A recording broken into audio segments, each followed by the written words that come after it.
কৃষকদের জন্য কৃষি কার্ড এবং মাদের জন্য মাতৃত্ব, মাদের জন্য একটা ফ্যামিলি কার্ড এবং চিকিৎসা কার্ড সব মিলে একটা আগামী দিনে আমরা বাংলাদেশকে একটা সুন্দর বাংলাদেশ বিনির্মাণের জন্য 31 দফা যে দিয়েছে, এই 31 দফার মধ্যে সব কিছু নিহিত আছে প্রায়।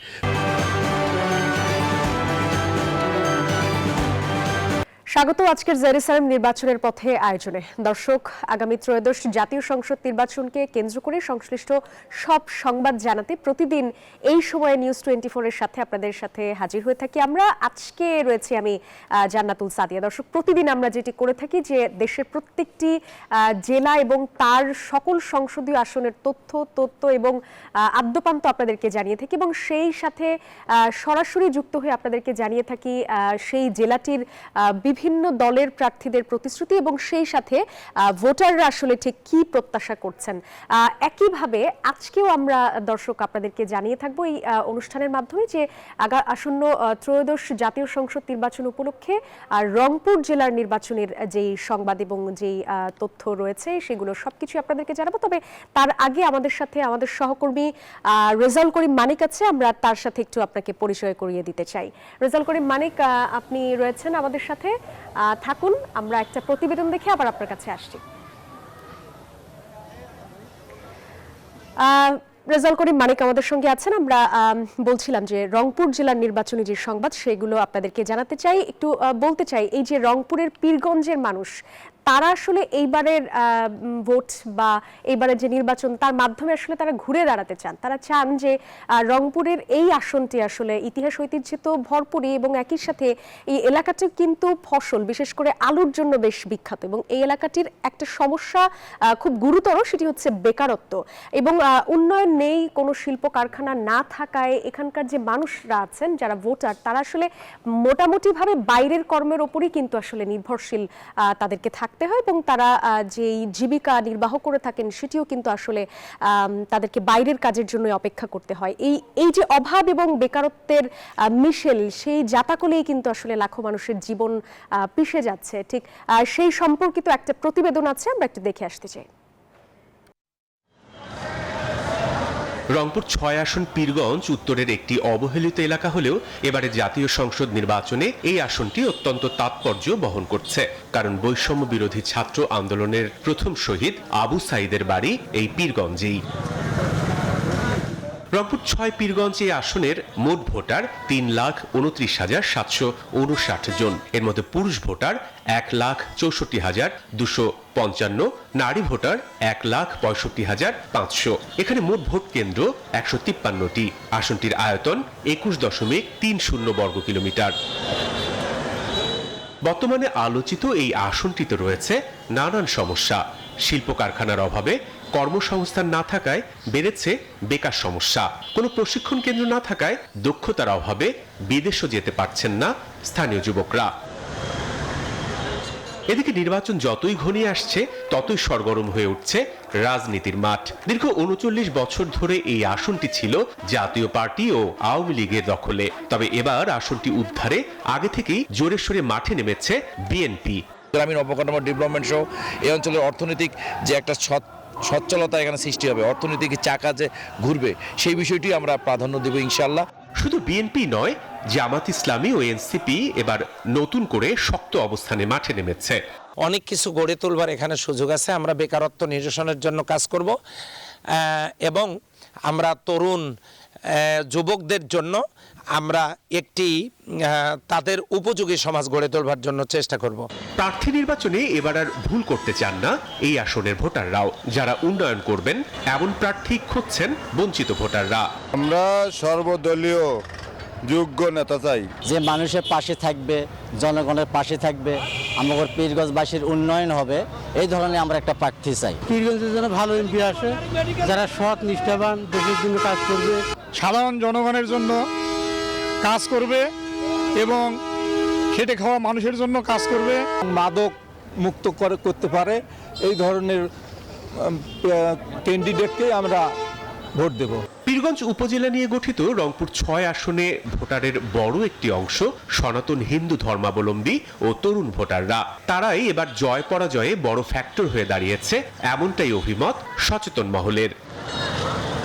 Desk report, news 24।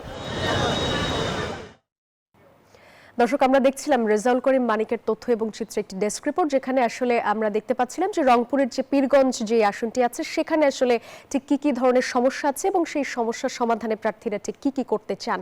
আমরা একটু আমাদের সহকর্মী রেজাউল করিম মানিকের কাছেই চলে যেতে চাই। মানিক নিশ্চয়ই আছেন আমাদের সঙ্গে, আপনার পাশে অনেককেই দেখতে পাচ্ছি। একটু বিস্তারিত জানতে চাই ভোটারদের প্রত্যাশা এবং প্রার্থীরা আসলে ঠিক কি কি প্রতিশ্রুতি দিচ্ছেন, সব মিলিয়ে জানাবেন।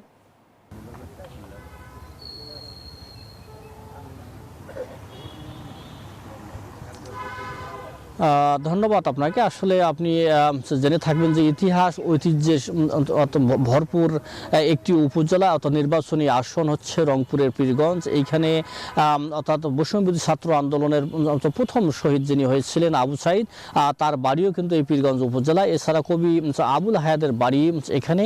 এছাড়া বিশিষ্ট পরমাণু বিজ্ঞানী অর্থাৎ তার বাড়িও কিন্তু এখানে রয়েছে।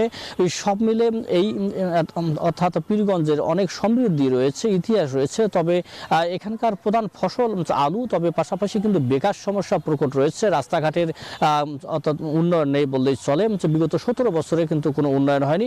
আর বিগত 39 বছর ধরে এই আসনটি কিন্তু জাতীয় পার্টি এবং আওয়ামী লীগের দখলে থাকায় এক ধরনের বৈষম্যের শিকার হয়েছে পীরগঞ্জবাসী। আমার পাশেই ডান পাশে রয়েছেন অর্থাৎ পীরগঞ্জের অর্থাৎ রংপুর 6 আসনের জামাত ইসলামের যিনি প্রার্থী রয়েছেন অর্থাৎ মাওলানা নুরুল আমিন। আপনাকে নিউজ 24 স্বাগত জানাচ্ছি। আপনার কাছে একটু জানতে চাই যে এই যে আপনি জামাত ইসলাম থেকে ভোট করছেন পীরগঞ্জ রংপুর 6 আসনে, তা আসলে পীরগঞ্জবাসীর কাছে বাসীর প্রত্যাশা পূরণে কতটা ভূমিকা রাখবেন একটু আমাদেরকে বলবেন।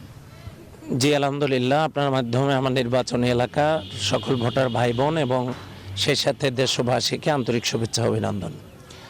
বাংলাদেশের একটি উল্লেখযোগ্য আসন রংপুর পীরগঞ্জ, রংপুর 6 পীরগঞ্জ।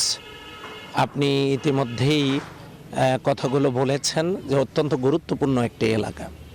আসলে এখান থেকে রাষ্ট্রপতি, প্রধানমন্ত্রী, স্পিকার নির্বাচিত হওয়ার পরেও এই আসনটি অনেক দিক থেকে বৈষম্য, অবকাঠামোগত রাস্তাঘাট, ব্রিজ, কালভার্ট, এগুলোর ক্ষেত্রে আমরা যথেষ্ট বৈষম্যের শিকার। আমাদের এখানে আপনি বলেছেন যে সবচেয়ে বেশি ফসল উৎপাদিত হয় আলু, এছাড়াও অন্যান্য ফসল ধান, গম ইত্যাদি ফসলগুলো আমাদের এখানে উৎপাদন হয়, কিন্তু এখান থেকে এগুলো বাজারজাতকরণের জন্য কোনো উন্নত ব্যবস্থাপনা এখানে নেই। রাস্তাঘাটগুলো খুবই অনুন্নত। সব কিছু মিলে আমাদের এখানে আরও যে বিষয়গুলো আপনার মাধ্যমে আমি জানাতে চাই, দক্ষিণ পূর্ব এশিয়ার সর্ববৃহৎ কয়লার খনি আমাদের পীরগঞ্জে, 25 বর্গ কিলোমিটার এরিয়া জুড়ে এই কয়লা। সেই সাথে আপনি জেনে থাকবেন যে 10 বর্গ কিলোমিটার এরিয়া জুড়ে লোহার খনি। এখানে আছে রাজা নীলাম্বরের সেই রাজপ্রাসাদ, সেই তাদের রাজধানী। সেখানে রয়েছে 92 একর জমিতে জলাশয় এবং 1454 বিঘা জমির উপরে তার সেই রাজধানী ছিল। এখানে বড় বিলাস সহ খনিজ সম্পদের মধ্যে আরও আছে চীনামাটি এবং ধাতব দ্রব্য। সব কিছু মিলে আমাদের পীরগঞ্জটা খনিজ সম্পদে ভরপুর একটা পীরগঞ্জ। এখানে যদি সৎ নেতৃত্ব প্রতিষ্ঠিত করা সম্ভব হতো, যেটি করতে চায় বাংলাদেশ জামাত ইসলামী এখানে সৎ নেতৃত্ব, এদেশবাসী যদি এই জামাত ইসলামীকে রাষ্ট্র পরিচালনার সুযোগ দেন, জামাত যে আঙ্গিকে লোক তৈরি করেছে, সৎ আল্লাহ ভীরু যোগ্য লোক, এই লোকগুলো যদি রাষ্ট্র পরিচালনার সুযোগ পায়, তাহলে আমার মনে হয় এই সকল সম্পদগুলোর প্রপার ইউটিলাইজ করে আমাদের এই বৈষম্যহীন বাংলাদেশকে আমরা একটি বৈষম্যপূর্ণ বাংলাদেশে পরিণত করতে পারবো। সেই সাথে আমাদের বিষয় জানতে চাই, আপনি জানেন যে বৈষম্যবিরোধী ছাত্র আন্দোলনে নিহত আবু সাইদের বাড়ি কিন্তু পীরগঞ্জে। তো আবু সাইদের জন্য কি করতে চান একটু বলবেন আমাদের। শহীদ আবু সাইদ যে জন্য রক্ত দিয়েছেন, সেই প্রত্যাশাটা ছিল আমার দেশে বেকারত্ব নিরসন হবে, আমাদের দেশে বৈষম্য থাকবে না। আল্লাহ তাআলা যদি আমাকে কবুল করেন আর আমার নির্বাচনী এলাকা থেকে যদি আমি নির্বাচিত হই, তাহলে তার যে স্বপ্ন বৈষম্যহীন একটা সমাজ গড়া, দুর্নীতিমুক্ত একটা সমাজ গড়া এবং বেকারত্ব মুক্ত একটি সমাজ গড়া, যে সম্পদগুলো আমাদের এখানে আছে এগুলো যদি কাজে লাগানো সম্ভব হয়, তাহলে বেকারত্ব অন্তত পীরগঞ্জের জমিনে থাকবে না। সেই সাথে অর্থনীতি দ্বারা রাষ্ট্রীয় অর্থনীতিও চাঙ্গা হবে, পীরগঞ্জের বেকারত্ব নিরসন হবে। ধন্যবাদ। কথা বলছিলাম অর্থাৎ মাওলানা নুরুল আমিন, তিনি কিন্তু বলছিলেন তার প্রত্যাশার কথা। আসলে আপনাকে যে বিষয়ে বলে রাখি যে এখানকার ভোটাররা কিন্তু নাসরবান্দা তারা কিন্তু বলছেন যে বৈষম্যের শিকার এই যে পীরগঞ্জে কলকারখানা থেকে শুরু করে বেকার সমস্যা যারা সমাধান করবেন তারাই কিন্তু সেই ধরনের প্রার্থীকে এবার বেছে নেবেন। অর্থাৎ এই ছিল অর্থাৎ আমার কাছে অর্থাৎ পীরগঞ্জ থেকে আপাতত সর্বশেষ খবর। মানিক, আপনি থাকুন আমাদের সাথে, আপনার কাছে আমরা আবারও আসবো। দর্শক, আপনারা দেখছেন জেরুসালেম নির্বাচনের পথে। এই পর্যায়ে আমরা একটা ছোট্ট বিরতি নিতে চাই, ফিরছি কিছুক্ষণ পরে, সাথেই থাকুন। বিরতির পর আবারও স্বাগত জানাচ্ছি জেরুসালেম নির্বাচনের পথে আয়োজনে। দর্শক, আমরা আপনাদেরকে আসলে জানাচ্ছিলাম যে আজকের রংপুরের যে পীরগঞ্জ আসনটি আছে সেই আসনটিতে আগামী ত্রয়োদশ জাতীয় সংসদ নির্বাচন উপলক্ষে সেখানে আসলে ঠিক ভোটাররা কি চাইছেন, সেখানকার যারা প্রার্থী হচ্ছেন কিংবা এখন পর্যন্ত যে সময় আছে সেই সময়ের মধ্যে যারা প্রার্থী হতে পারেন সেই সম্ভাব্য প্রার্থী এবং প্রার্থীরা তারা আসলে কি কি প্রতিশ্রুতি দিচ্ছেন সবকিছু মিলিয়ে আপনাদেরকে জানানোর চেষ্টা করছিলাম খবরাখবর। এই মুহূর্তে আমরা একটু চলে যেতে চাই আমাদের সহকর্মী রেজাউল করিম মানিকের কাছে, তিনি আছেন সেখানে, বিস্তারিত আরো জানতে চাই। মানিক, আপনি আছেন নিশ্চয়ই আমাদের সাথে। এর আগেও বিরতির আগে আপনি যেরকমটা জানাচ্ছিলেন, আরেকটু বিস্তারিত জানতে চাই যে ভোটাররা আসলে যা চাইছেন এবং প্রার্থীরা যা বলছেন দুটোর মধ্যে মেলবন্ধন ঠিক কেমন দেখছেন?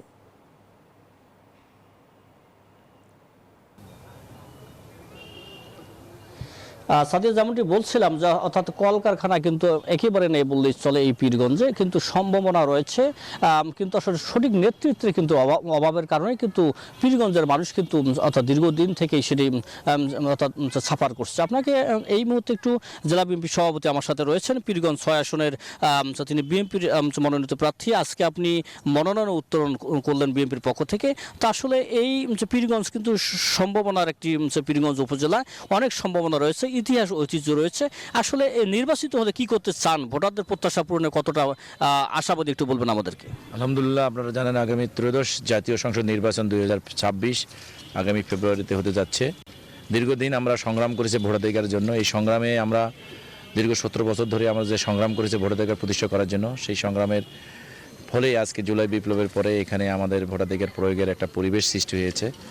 আমরা পীরগঞ্জকে নিয়ে আমরা অনেক সম্ভাবনা। পীরগঞ্জ কৃষিভিত্তিক এই অঞ্চল, হ্যাঁ, এবং প্রতিটি মানুষ, আমাদের এই অঞ্চলের মানুষ যারা খেটে খাওয়া মানুষ, চাকরি এবং যারা ছাত্র জনতা, বিভিন্ন সাধারণ মানুষ, সকলের মধ্যে প্রত্যাশা যে এই পীরগঞ্জের মানুষের যে স্বপ্ন দেখে একটা সুন্দর আবাস ভবন, একটা স্বাস্থ্যসেবা, একটা নাগরিক সুবিধা, শিক্ষা ব্যবস্থা, তারপরে এখানকার নদী এবং এখানকার খাল, এখানকার বিল, এখানকার যে কৃষি পণ্যটা, উৎপন্ন পণ্যটা সঠিক ন্যায্য পণ্য জানি পায় এবং এটা জানি কোল্ড স্টোর করার ক্ষেত্রে এবার যাতে করে এই যখন দর কমে যায় তখন মানুষের মধ্যে একটা ন্যায্য মূল্যটা পায় না, তখন কৃষক সর্বশান্ত হয়ে যায়। সব মিলে পীরগঞ্জের সম্ভাবনা অনেক আছে। এখানে অনেক কর্মজীবী মানুষ আছে, গার্মেন্টস শিল্প কর্মী আছে, যারা গার্মেন্টসের জন্য ঢাকায় বিভিন্ন জায়গায় কাজ করে। আমরা যদি এখানে একটা ইকোনমিক জোন করতে পারি, এখানে ওয়ান স্টপ সার্ভিস করতে পারি, এখানে সব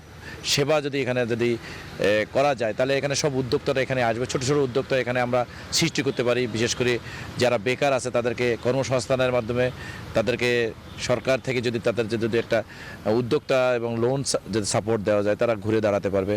তাছাড়াও এখানে আমাদের কয়লা খনি আছে, অনেক সম্ভাবনাময় কয়লা খনি, যেটা উত্তোলন করলে কর্মসংস্থান সৃষ্টি হবে। এখানে লোহার খনি আছে, এটা উত্তোলন করলে আরও কাজে লাগাতে পারবো।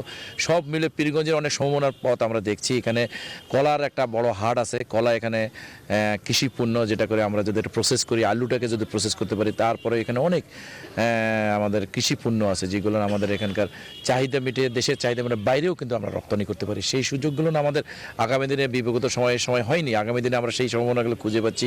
বিশেষ করে আমাদের প্রিয় নেতা তারেক রহমান ইতিমধ্যেই ঘোষণা দিয়েছে যে আমাদের এই কৃষকদের জন্য কৃষি কার্ড এবং মাদের জন্য মাতৃত্ব, মাদের জন্য একটা ফ্যামিলি কার্ড এবং চিকিৎসা কার্ড সব মিলে একটা আগামী দিনে আমরা বাংলাদেশকে একটা সুন্দর বাংলাদেশ বিনির্মাণের জন্য 31 দফা যে দিয়েছে, এই 31 দফার মধ্যে সব কিছু নিহিত আছে। প্রায় প্রতিটি শিক্ষা ক্ষেত্রে, বিশেষ করে ক্লাস 4 থেকে আমরা বাধ্যতামূলক একটা আমাদের পরিকল্পনা আছে যে এই ক্রীড়া এবং খেলাধুলা বাধ্যতামূলক দিয়ে দেবে।